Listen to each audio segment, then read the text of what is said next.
So you want to start with some clips here? We'll take you to the beginning of the show with we're going to have another visit here from your co-producer, Vince Russo.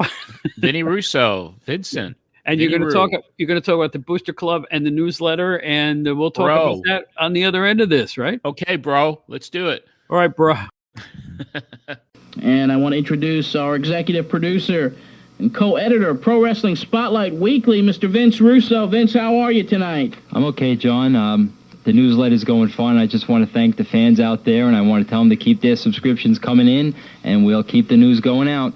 Well, we have issue number 5 has been, I guess, mailed out as of yesterday. Yes. And front page story about the Clash of the Champions. Great artwork once again. Paulie Dangerously and the Dangerous Alliance. We also had that scoop for you in this issue about Hogan, the Hulkster, and Sid Justice splitting at the Fox TV special, which will air next week. So a lot of things happening. We also have a new column called The Rumor Mill. The Pro Wrestling Spotlight Weekly newsletter has been getting tremendous amount of support from the listeners out there, and we just appreciate that. Once again, after the show today, we will be here taking your calls if you'd like a sample issue. And Vince, the newsletter, we're getting letters from everywhere. Well, the fans are the ones that are really keeping us on the air now. As you know, John, we're out there every day trying to get sponsors, but thanks to our fans and the response to the newsletter, we're here 5 weeks in a row. This is our 5th week on the air at EVD, and we hope to continue here for a whole lot longer. We're going to announce later in the program the Pro Wrestling Spotlight Booster Club, and we'll tell you how to join that Booster Club, and proceeds go to keep us on the air here. Okay, John. How was the newsletter doing at that point? Really well.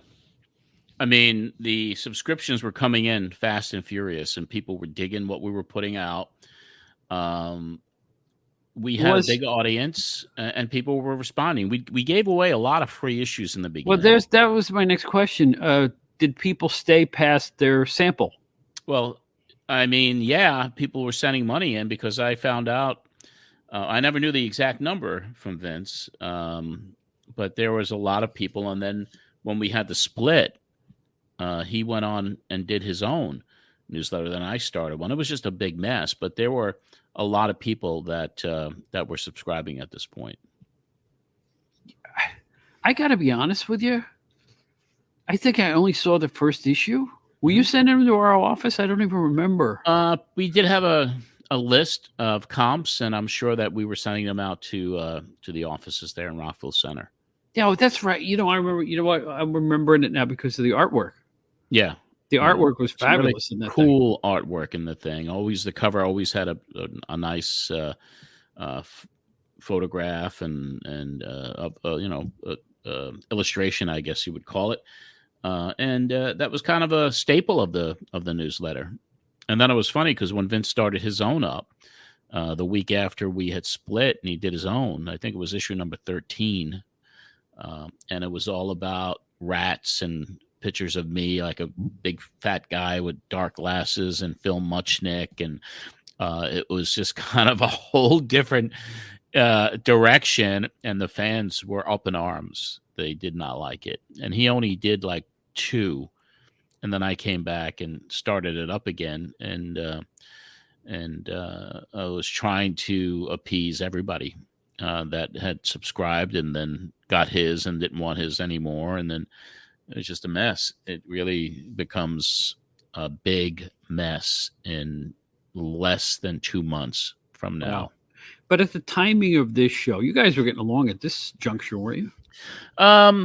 We never really got along. Let's put it that way. But there was always tension, and there was always just a feeling in my gut that this was not the right partnership for me. And I think he felt it too. And the deeper we started covering things like the scandals, it just was evident that this was not meant to be. And, even though we discussed it with him here at the show, and we really have a really good relationship today, it was an ugly one back then. And it was never something that I was comfortable with. And I think he was in the same boat. I mean, he always says he needed a job, and he got a job through me. It was a job, but there was no money being made, and I really can't wait till the split up in a lot of ways, so we could relive it, as painful as it's going to be. And as my blood pressure will probably rise when we're covering those shows. But just to hear what he did immediately after that with his own radio show. I mean, less than 2 weeks after our split up, he debuted on WGBB with Vicious Vincent's World of Wrestling. And I have tapes of that. Maybe we'll play a few clips here because patrons will hear it all. Mhm. And then I'm going to try to bring Vince back so we can go over those ugly final moments.